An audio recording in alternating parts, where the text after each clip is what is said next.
జగన్‌ని ఏదో ఒకటి జేసేయాలన్నటువంటిదైతే మాత్రం చాలా సీరియస్‌గా ఉన్నారు. మరి ఇప్పుడు లిక్కర్ కేసులో ఏదైనా చేస్తారా? అరెస్ట్ చేస్తారా? అరెస్ట్ చేయడం గురించి వెనక ముందు ఆడుతున్నారు. ఎందుకంటే అరెస్టు అన్నటువంటి పాయింట్ జగన్‌దైతే సింపతి అతని వైపుకొస్తుంది. ఇవాల్టి రోజున ప్రజలు నీతి, అవినీతి గురించి మాట్లాడుకోవట్లేదు. ఎందుకయ్యా అంటే ఎవరి పార్టీ వాళ్ళు ఎదురోళ్ళ అవినీతి గురించి మాట్లాడతారు. ఆళ్ళ పార్టీ అవినీతి ఆళ్ళకి తెలుసు కాబట్టి అదేమి అవినీతి కాదని వాదించుకుంటారు కాబట్టి మన పార్టీ వాళ్ళని మనం ఎట్లాగూ సమర్థించుకోవచ్చు. పక్క పార్టీ వాళ్ళని గురించి అవినీతి అని ఎట్లాగూ అంటుంటాం. కాబట్టి ఎవరు భయపడట్లేదు. ఇలాంటి సందర్భంలోనే అరెస్ట్ ఇప్పుడు చంద్రబాబు నాయుడు గారిని అవినీతి కేసుల్లోనే కదా అరెస్ట్ చేసింది.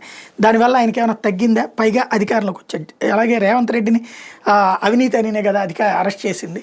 అయినా ఆయన అధికారంలోకి వచ్చాడు. ఇప్పుడు జగన్మోహన్ రెడ్డిని ఇంతవరకు అవినీతి అనే కదా అరెస్ట్ చేసింది. అయినా అధికారంలోకి వచ్చాడు. కాబట్టి పట్టించుకోవట్లేదు.